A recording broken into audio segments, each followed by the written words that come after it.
A parte de terra que entra aqui, olha, não existia essa parte de água azul. Já só daqui para cima. Só dando um pouco de imagem de ruína. Isso aqui tem 20 metros e aqui tem 400 metros de profundidade. É fora do normal. Eu peguei sua data de aniversário, já que eu peço agora e lembrei. Pus no bolso o papel, pus na gaveta, não sei o que é aconteceu. A senhora passa muito para a gente poder comprar o presente. Eu fui comprar a lição que eu falei que ia comprar para dar presente aos irmãos, gente do céu. Meu senhor, a semana passada, teve um irmão aí que ele pegou lá onde que fala as grandes tribulações. Quem são os povo de veste branca? São o povo que vieram da grande tribulação. Ele falou, então, irmão, aí está mais do que certo para acabar com o assunto e vai ter segunda ressurreição. Sim, a segunda ressurreição, ela é a ressurreição da morte. Só isso. A expressão que ele usou deve ter sido outra. Está mais certo do que a segunda chance. Sim, porque ele falou assim, irmão, se tem a primeira, que não vai ter a segunda? Então a segunda está aí. Não vai ter a segunda está aí. Daí ele explicou. Mas a segunda ressurreição, quem ressuscitar nela, meu irmão, vai estar perdido. Esses mártires, eles fazem parte da terceira fase da primeira ressurreição. Cristo, as primícias, os que são de Cristo na igreja, e aqueles, sabe, do estabelecimento do milênio. Essa ressurreição ainda é para viver. A outra não. Deixa eu dar uma explicação rápida e vocês vão entender. Veja bem, tanto o inferno quanto a morte vão ser lançados no lago de fogo. Quem ressuscitar a segunda ressurreição, que é a da morte, vai ressuscitar nesse corpo. Nesse corpo. Agora, pense comigo bem rápido. Por que ele vai para o lago de fogo e ele não morre? Porque Deus vai aniquilar a morte e o inferno. O lago de fogo não. A morte e o inferno serão lançados. No Apocalipse, capítulo 20, verso 14, está escrito isso. E todo aquele que não tiver o nome no livro da vida será lançado no lago de fogo. Por que não vai morrer mais? Porque daquele ponto em diante, irmãos, estragada foi a morte pela vitória. Paulo isso na primeira carta aos Coríntios, verso 57, 58, por aí. E a gente, quando está estudando, precisa saber onde que a profecia encaixa, onde o seu cumprimento aparece. Então, quem ressuscitar a segunda ressurreição do irmão Geraldo não vai morrer mais. Mesmo nesse corpo, vai tornar-se imortal. É como o diabo. O diabo, ele não tem vida eterna, mas ele tornou-se imortal, sabe? Porque ele vai ser lançado e nunca vai morrer. Então, quem participar da segunda ressurreição não tem nada a ver com a salvação. Agora, aqueles da grande tribulação, que estão com Paulo, que simboliza vitória, com vestes, que simboliza a salvação, tá? Aqueles serão salvos. Mas não há de convir que eles não vão a Nova Jerusalém, eles vão entrar no milênio com Cristo, vão reinar 1000 anos. Se bem-aventurado e santo aquele que participa, que reinarão com ele 1000 anos depois que o 1000 anos acabar. Haverá uma segunda ressurreição no juízo final. Entendeu? Então, a pergunta é: são igreja? A igreja foi para o céu e eles ficaram aqui. Não são igreja, eu acabei de mostrar ali. Não, mas eu quero inserir esse pessoal na igreja. Olha, minha gente, eis que estou à porta e bato. Se alguém ouve, Jesus já está dando na Odisseia, não foi assim que terminou? Quem foi o abençoado que ensinou? Não foi Paulo? Não foi o Ronaldo? O Ronaldo que ensinou, não foi muito com propriedade tremenda, né? É onde Jesus estava quando a última carta foi ensinada? Por lado de fora da igreja. Aquela igreja típica dos desfiados. Se alguém ouvir e abrir, eu entro em sua casa sem. Se não abrir, Cristo está fora e ele também está fora. Aqui não foi comentado nesse aspecto, mas está bom para a gente. Não é? Em Sardes tinha um resto para morrer, para confirmar. Agora na Odisseia, desde o pastor a toda a igreja, sabe? Ele está a riqueza lá, mas Jesus mesmo. E aí? Se Jesus está de fora, eles também vão ficar de fora. Porque existe uma coisa, irmãos, que nós estamos deixando aqui de levar em consideração. Veja bem, não vamos taxar o pastor Silvano de carrasco, ele quer deixar de fora de qualquer jeito. Não é isso, irmão. Deixa eu colocar um outro lado que ainda não foi colocado para vocês entenderem. E, à medida que a gente vai entendendo, vai ampliando o conhecimento e a gente vai melhorando a forma de vocês virem a Cristo. Se alguém me negar, eu negarei diante de meu Pai? Então quem vai dizer o meu nome, Geraldo, o seu nome e o nome de cada um de nós aqui, não é eu achar que está de veste branca, é Jesus. E ele já deixou isso claro. O que eu tenho que fazer, irmãos, é ter comunhão, ser amigo, servo de Jesus, obediente, servi-lo, amar, sabe, temê-lo e segui-lo fielmente. Porque ele não é obrigado a dizer o meu nome se eu não estiver em comunhão com ele. Se alguém me ama, guardará a minha palavra, meu Pai o amará, viremos para ele, faremos dele. Se alguém não produz fruto, João 15, o Pai que é o lavrador seca e é lançado no lago de fogo, não é fogo. A ideia é lago de fogo, está escrito fogo, vai ler o original. Pastor Silvano, aquela lição fala, né, que o Espírito Santo vai estar nesse milênio, mas ele não vai agir. Contra o pecado? Não. Porque hoje ele está no novo homem e age.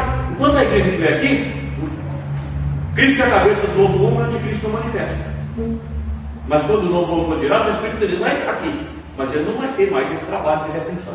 Por exemplo, se chegar uma pessoa dizendo que é o Cristo aqui, meus irmãos, nós vamos dar os pés do ouvido dele, que eu não vamos. Ah, rapaz, você some daqui. Sai, você escafeda daqui. Você é o Cristo? Se chegar aqui aquele rir de Cristo, não dá para os empurrão dele. Tranca o portão com esse. Para fora. Não tem como entrar alguém dizendo que é o Cristo, porque o Cristo ele está em nossos corações. Glória a Deus. Não, deixa eu cair, não vou conseguir terminar. Mas é bom esse irmão perguntando. Sabe por quê? Uma lição dela fica interativa. Você sai com as suas dúvidas. Porque eu também ouvi muito isso, irmão. Eu ouvi grandes pastores dizer, não me ficar, fui estudar o assunto a fundo. Olha, se fosse assim, não vou dizer que seria bom, porque nós estamos esforçando tanto, irmão. Não é tanto, mas é só um esforço para a gente ser crente. Não vou dizer levantar hoje, que estava tão difícil por ser frio. Eu quero dizer, não me sentir mal. Renunciar a si mesmo. Renunciar aos desejos, aos maus pensamentos. Sabe, às vezes engolir um sapo. Para não abrir a boca e descarregar muita coisa. Só por causa do temor, do amor a Cristo, do nome igual santa, do testemunho cristão. É ou não é? Então a gente passa assim, meu Deus, que dura aquele tempo aí. Eu já tinha feito uma coisa ruim. A gente não faz nada disso. Agora aparece um sujeito que está nessas mesmas condições. Ele acha uma alternativa na internet que chama-se um atalho. Ele quer fazer um atalho espiritual. Pastor Francisco, ir lá na frente e voltar. Aí Deus ficou até meio justo com a gente, porque vem motor, vai orar e vai no monte, vai ali, vem aqui, vai pregar. Eu estou acompanhando um pouco o motor, ele entra e cumprimenta alguém, vai ali, trouxe, vai igreja aqui. O sujeito não fez nada disso, ainda viveu uma vida mundana, frívola, e depois ele vai entrar na multidão e vai ter os mesmos. Será? O furão não pode. Fala, a gente entrar com uma lição, só que eu sei que faz parte, mas eu já ouvi alguns pregadores falar sobre essa segunda chance aí. Nós todos ouvimos, graças a Deus, sabe, que haverá mesmo na grande tribulação, mas eu, pela Bíblia, não acho respaldo para os desviados sair pregando o Evangelho, as igrejas que ficaram, sabe, não bater o pé contra o anticristo. Olha, com Cristo não foram fiéis, com o anticristo vão bater o pé. Nem moral vai ter, né, pastor? Senhora? Aquele que ficar, nem moral vai ter. Que moral que vai ter para pregar? Sim, não vai ter moral. Fica sem graça, entendeu? Então vamos pegar o certo agora, vamos andar com o caminho certo. Você vai ver, até pode ser que eles estejam certos, até pode ser, mas são provados na Bíblia. Não é botar na cabeça da gente uma coisa e não, você precisa ser salvo. É claro, mas a porta. Lembra quando o pai de família levantar e fechar a porta? Lembra da parábola das 10 virgens? O que eles fizeram? Mas o que eles fizeram? Correram atrás do azeite. Chegaram com o azeite, bateram na porta Eu não vos conheço. Não podia citar o nome deles no pai. A Bíblia está cheia de exemplos, irmãos, de lições, como marcos geográficos espirituais, para ele e os irmãos, sabe, ir palmeando, passando por onde Jesus passou. Agora, tem uma parábola aqui dita por Jesus, e o pregador acha, como que ele abre a porta? O pregador vai abrir? Pastor, aquele que vai ficar, o anticristo vai fazer uma coisa assim, tapando o sol com a peneira, que está tudo bem. E aí vai satisfazer o ego dessa pessoa que já ficou. Se hoje troca Cristo por tão pouco, por prazeres pequenininhos, né, que acha que é melhor do que estar servindo a Cristo, já pensou lá, eles vão lutar contra, jamais eles vão lutar contra. O falso profeta vai fazer até fogo cair do céu. É uma religião, meus irmãos. Então o que eu fiz? Eu fiz um pacote.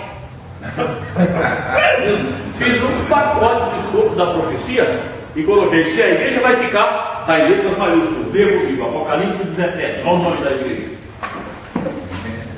Tem nome a igreja que vai ficar, lá na Bíblia, não viu? Não coloquei nome não, eu só usei, e os irmãos leram comigo.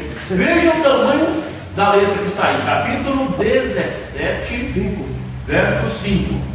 E na sua testa estava escrito o nome: Mistério, a grande Babilônia, a mãe das prostituições e abominações da terra. Essa é a igreja, é a mulher da igreja, por verdade.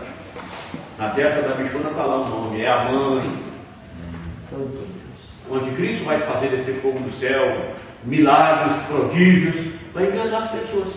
E tem um detalhe que a gente não presta atenção, é que se eu entrar nesse assunto, o foco da lição eu fica para esse assunto, eu não termino. Segundo aos Tessalonicenses,